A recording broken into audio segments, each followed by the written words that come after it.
Hello guys, I'm back. Just giving you a quick update. I haven't really done anything productive in the last few days.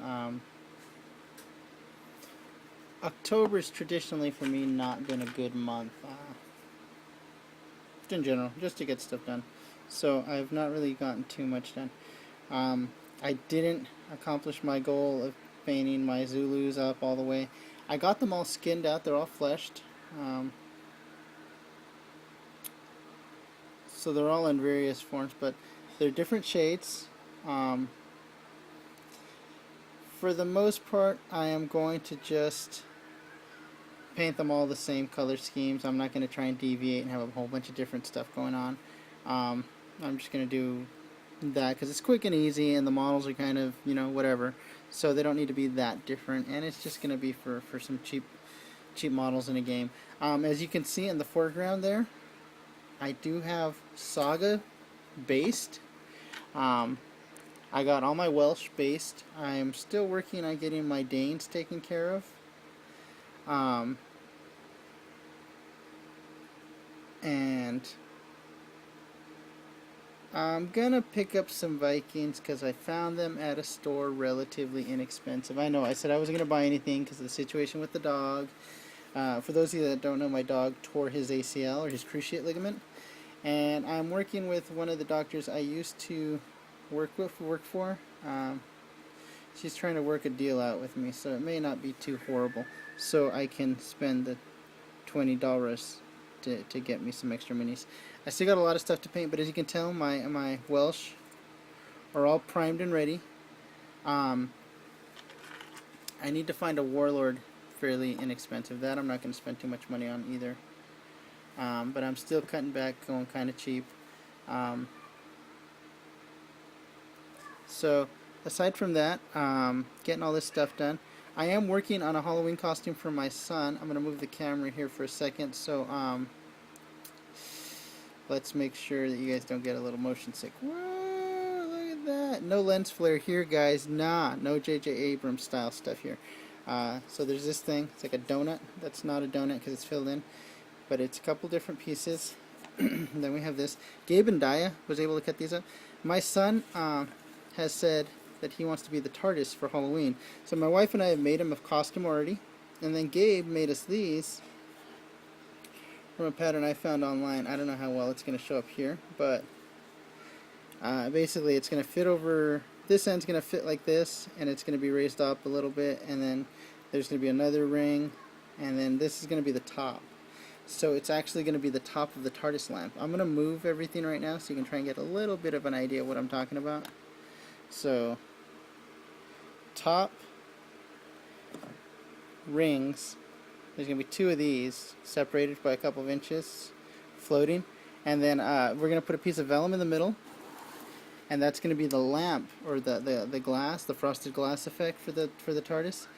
And then, and it gets better, then I got Matt Shears is working on the sound and lighting effect for me.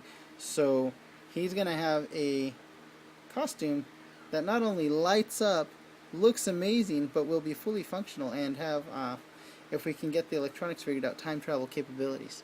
And my son will be a real, honest to God, life TARDIS. Go beat that, yo. Man, my kids are lucky. I remember back in the day when all we had for costumes, remember those cheesy costumes where it was like a plastic bag that you wore and a mask? That's what we had back then. We had cheesy mask trash bag costume, and my son is getting homemade, fully functional TARDIS costume. And some of you guys are going, but Billy, don't you have two sons? Yes, Alex, his younger brother, is going as Doctor, the Doctor, number 11. So I'm going to have the nerdiest kids on the block. And guess what? The wife and I, we're ordering Weeping Angel mask, so we're going to be escorting them around. I'm not working for Halloween for the first time in like years. So we're going to go around. The Weeping Angels are going to take the Doctor and the TARDIS around to trick or treat. And I'm trying to figure out a way to dress the potato up as a like an adipose little fat drop guy, because he's a little chubby dude. So it'll be hilarious. I'll be making commentary on a couple different things there, but it'll be pretty awesome, and hopefully that'll work out. So as you can see in the background here, oh, moved everything. Earthquake, no. Pee Wee Herman moment. Let me adjust your view. I got British Riflemen on green bases. These are the clear weird bases. They haven't sent me my Soulstone code for the rest of my bases, because I'm going to order millions of dollars worth of bases, and Weird's going to pay for them. But I had found a few bases. The green ones, I am notorious for painting clear bases anyway, so it's not like I'm that worried about it. It'll work itself out. So you guys are like, oh my god, Billy has so many things he's got to paint. It took me 2 hours, I want to say 2.5 hours to do all the Zulu skin tones. Now that the flesh is all done, I just got to work on the headpieces, the hair, and the rifles. Thankfully, they're naked. Now, it took me so long to do the flesh on those guys because they are naked. Because there's so much flesh to them. They're literally, like, you know, they're naked. They have, like, an obscene, not a lot of clothes going on there. So it's like, ugh. So I'm going to go ahead and I'm just going to do some kind of weird tan color for their loincloth things. I don't even know what their underwear are called. If you guys know, mention it in the comments, because that's how historically inaccurate I am. And then I'm going to paint that up. I still have all the shields to do. But you know, the shields are super amazing and they're extremely interesting. I was going to do all the shields just like some weird color, some like a black and a white or something, just to give it that look. And then I watched a movie called Zulu. And Zulu is an extremely good movie. It's on Netflix streaming right now. It's an older movie, but it is literally, it's about a British infantry group that's there to build a bridge. They get attacked, and they have to hold off 2,000 Zulu warriors for days without any supplies, without anyone giving them any support or anything. It was just them versus these fierce Zulu warriors. And it's kind of crazy because the Zulus show up, and it's just a couple of them, and they attack. They just try to test things out. And all of a sudden, on the hillsides surrounding them is not only Zulu warriors, but Zulu warriors with rifles, because they had attacked a company of British soldiers a couple days before, and were armed now with rifles besides just spears. And it was super amazing. I mean, I thought the movie was going to end with them being overrun, and I'm not going to give away too much of the plot, but it doesn't end with them being overrun. I'm just going to tell you that much. It's a surprising ending, and it's actually a very good movie. I recommend it. It's not too long. It's really good. So if look for it, starring Stanley Baker and Michael Caine is in it, a young Michael Caine.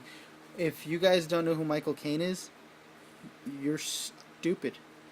So no, you're not stupid. You're just poorly informed. Very poorly informed. So yeah, let me see, what else have I got going on? That's about it. Now, the reason I watched Zulu is because getting into this whole historical gaming thing that we've been doing, I thought it'd be good to get some inspiration. I got a lot of inspiration, and I realized that the shields that the Zulu warriors carried, they weren't just one color. They were many colors, because they were made from cattle and other animals and stuff, and leather. So they had the flesh prints going on. So I'm going to try and honor that and be a little bit true to form as far as the detail in the shields. I think it's kind of cool. The movies were very good, and it's way more than just, you know, I always imagined that the Zulu, that whole conflict was just, you know, the British Empire bringing light to the dark parts of Africa, and not, really being appreciated.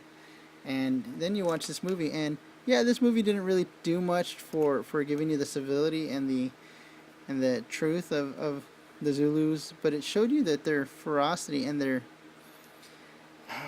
what is the word I'm looking for? They weren't cowards. They were fighting for what they believed in, and they were willing to die for it. And movies of the era always depict native peoples as less than human, and this movie did a little bit better of a job, I think. And it kind of depicted them as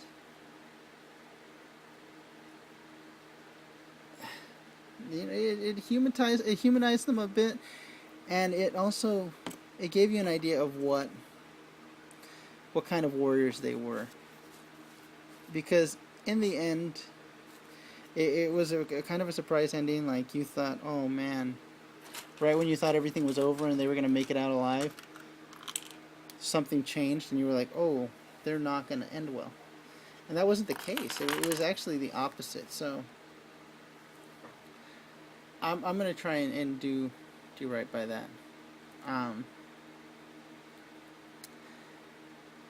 And let's see, what else have I been doing? Yeah, so recommend Zulu. Check it out, guys. I don't usually recommend films to strangers, only to friends, but you guys are a little bit lucky. Besides that, working on the TARDIS costume and getting my Danes and my Saga stuff handled. Yeah, that's about it. I mean, I played Frag over the weekend. That is a really fun game. I have heard of it, but I never had the opportunity to play it, and I didn't think anyone was going to invest in it that I knew. And then, lo and behold, there goes Jake, surprising everybody, being Mr. Board Game Party Guy, and we had a game of Frag. Frag's a really fun game. It's a board game. It's like playing Halo on a board game and getting to kill people and just sit there and go on a killing spree and mass murder all your buddies is hilarious. We had a baby shower for the Ebon Star at Comic Quest this past weekend. That was fun. We also discovered the reason why men should never organize baby showers or any type of event like that. Like, we are incapable of remembering details. We took a cake and we had no knives or forks. My wife specifically asked me, "Do you guys have knives and forks?" And I said, "Nah, somebody's got it. It's taken care of." And lo and behold, I was really, really wrong. So somebody had to make a mad dash to the gas station to get us knives and forks. So if you're going to do something for your buddy who's having a baby and you guys really care about him, ask your wives for input, for advice. Because I guarantee you, we will remember to grab a D10 dice for a game that we play once a month on average, but we will forget the plates. We will forget the forks and the knives. So it was a pretty decent cake. I'm going to give it up to Vons. Normally, I expect Supermarket Cake to not be very good. And, suffering from the itis, I don't get an opportunity to eat a lot of cake. And the Vons cake was really good. It was scrumptious. Bought a cake from a bearded woman. Literally, this woman had a beard. And it was a good cake. So I recommend Bearded Lady Cake from your local Vons. Give it a shot. It's a good deal. Ebon Star, this is kind of like his swan song coming out for the next couple weeks at least, I hope, until everything gets settled after his baby's born, and I hope everything goes well for them, and it's a good time. It's a new adventure. Having kids is not something that you should do lightly. It is work, it is preparation, and it is a definite lifestyle change. It is at the same time the best and the worst thing that will ever happen to you in your life. You're not going to be able to just run out and go to the store anymore. Those days are long gone. but you're gonna have a reason to do silly, stupid holidays that you never got to do before, like Easter and Christmas will have a different meaning for you, and Mother's Day will mean something besides, oh, gotta go visit my parents. Yay! All these holidays will start to mean a little bit more, and they'll be more fun. It'll be a great time. So, you know, to him and his wife, I wish them the best. What does it mean for the club? Nothing. We'll continue gaming. We will not have our organizer, and that is what he loves to do, is organize us. We actually kind of let him organize his own baby shower because we knew there was no way we could keep him from organizing something. So it was easier just to kind of let him kind of do what he was going to do anyway, and just be like, no, maybe we should try something different, and just kind of guide it to where we needed to the end point. So yeah. So basically that's all I got, guys. I'm gonna keep finishing up my basing and stuff and working on stuff. On Dia laser cutting, that guy is brilliant. He got me all my Saga bases and then some within a matter of a couple of hours after I talked to him. So he really came through for me. He provided me with a lot, and he got me 100 bases, 25 mil bases for $25. And this laser thing, he did that for a pretty good price too.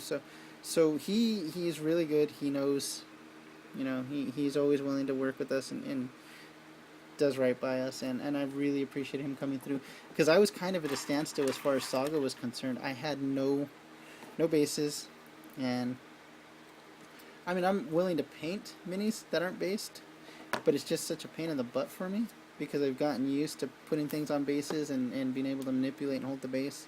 So not being able to do that, it kind of put a damper on everything, and now I'm back. So I'm working on that. I am setting myself a deadline to have things painted by. If I don't, I'm going to sell one thing on eBay a week until I catch up with my painting. So, there might be some really poorly painted stuff on eBay soon, if you guys know what I mean. Aside from that, happy gaming, guys. May the dice always roll in your favor, and just get out and have a good time.